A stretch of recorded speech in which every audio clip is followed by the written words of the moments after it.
Silakan, Twitter. Oh, masih connecting ya.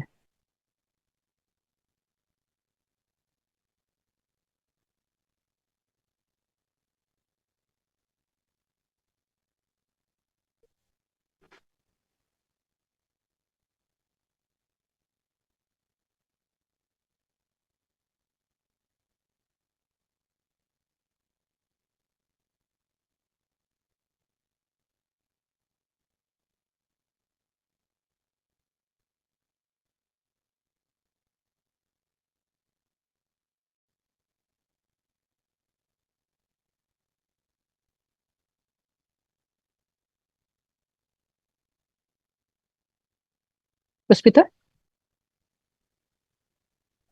Maaf Pak, Eh,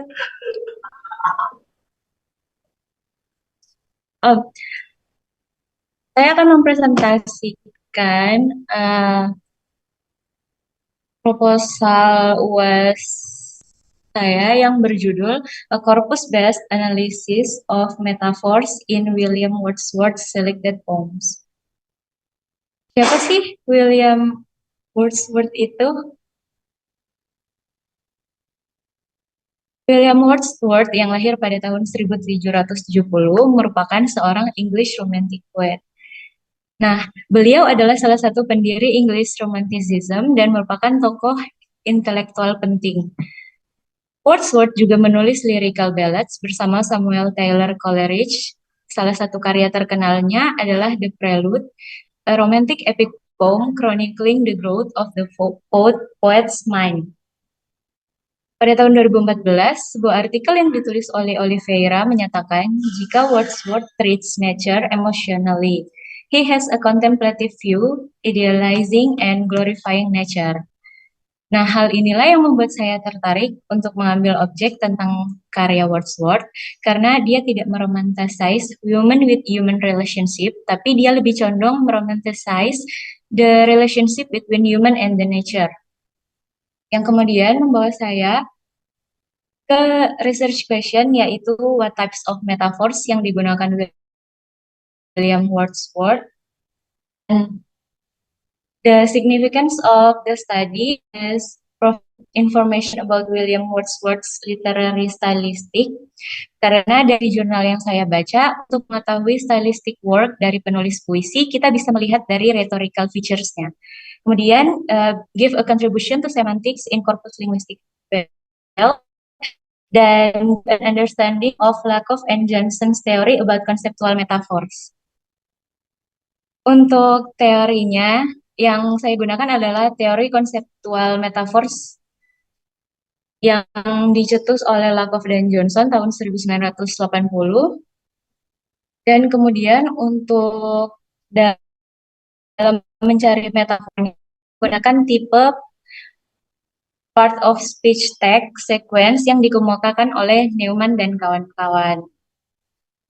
Pada previous studies, jurnal yang ditulis oleh Saad dan Sarbinizin tahun 2022 menggunakan software Enron dan menganalisa lexical feature dari Robert Frost poem. Dan hasil yang ditemukan adalah the most frequent word yang digunakan adalah I to show that the poem can be relatable to all readers. Kemudian, the poem's keywords have a thematic event, loneliness, perplexity, and fear of the future.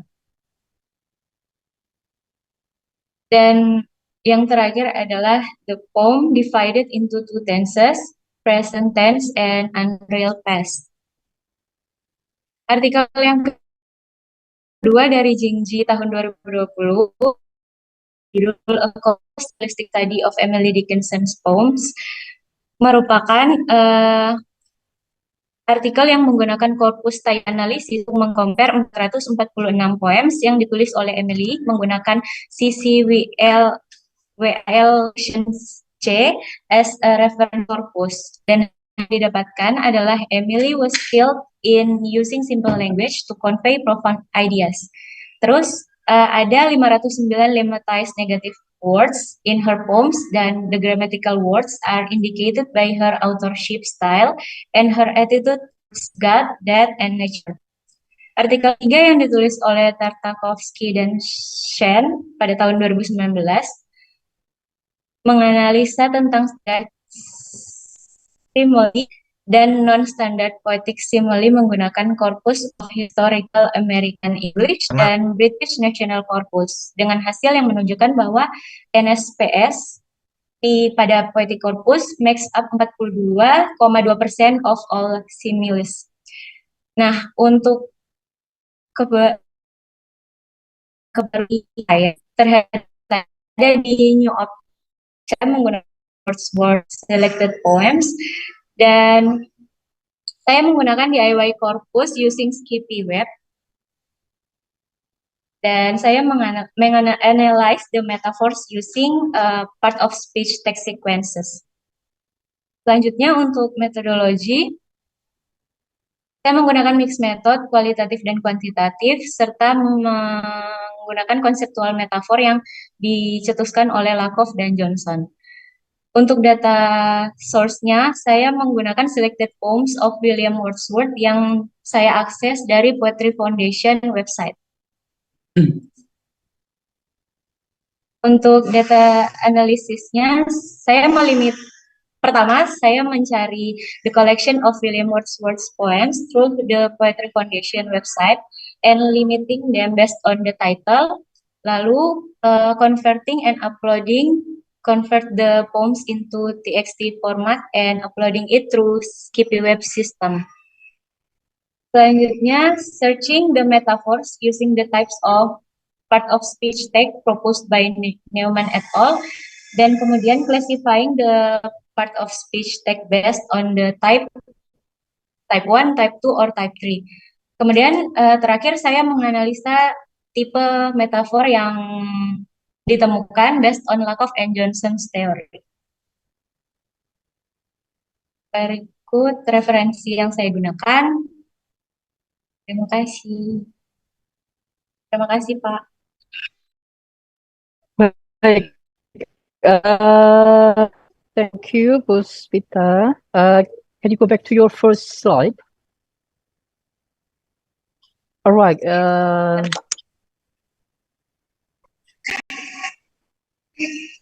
Ada beberapa mungkin saran ya. Sudah. Pak, sebentar. Oh yang apa? Jaringannya.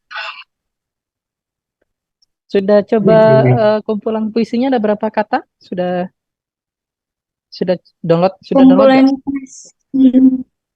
sudah, Pak. Untuk kumpulan puisinya, untuk kata saya lupa ada berapa, tapi untuk itunya ada 96 puisi yang saya gunakan. Oke, previous studies kamu tadi memang berkaitan dengan poems ya. Cuma yang metafor itu sepertinya nggak ada ya. Yang korpus yang menganalisa metafora balik-balik. Nah itu. Nggak ada. Terus lebih ke stylistik, lebih ke apa namanya non-standard poetics, lebih general lah. Istilahnya dia mungkin pakai keywords dia. Nah, karena kamu fokus ke metafor, jadi pastikan kita tahu caranya untuk cari metafor dengan apa tadi tuh dengan post tagging atau apa istilahnya. Bagaimana kamu mencari metafora dalam korpus itu harus tahu. Ya. Istilahnya corpus based searching metafor di dalam korpus itu seperti apa. Nah, untuk teori saya bagus pakai Lakoff ya. Cuma yang to make sure kamu tahu itu tentang cara men-searching metafora dalam sebuah puisi. Dan juga model study, model artikel. Intinya kamu akan tahu narasinya seperti apa sih kalau kamu akan melakukan riset ini. Dalam artian previous studies kamu di sini belum yang mirip banget, dalam arti mirip banget itu corpus, assisted corpus based metafor di puisi. Walaupun nggak puisi yang sama ya, kamu kan pakai puisinya tadi, mungkin coba cari corpus based yang analisa metafor di poem karya orang lain.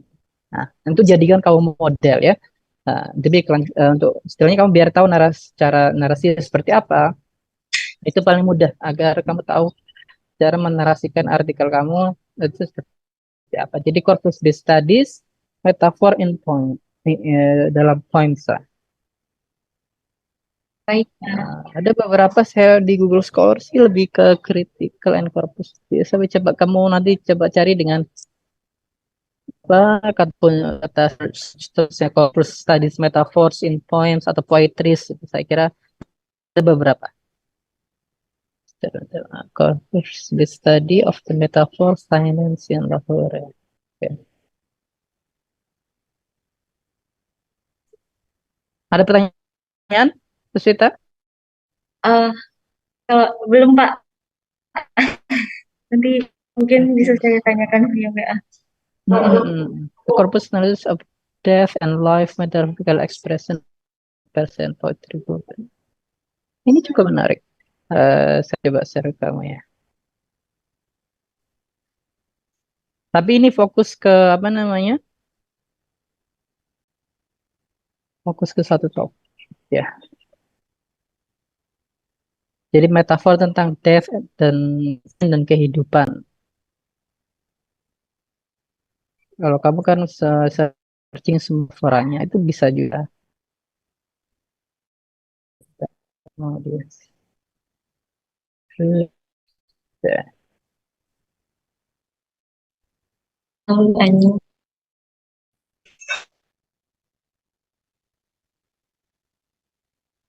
Ah, oh,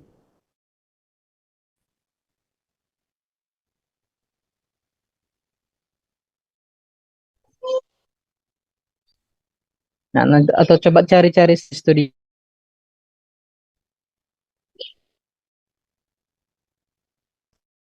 termasuk yang agak jarang ya corpus metafor itu. Tapi itu bagus. Jadi kalau apa namanya? Biar mau tidak semua sama corpus metafor.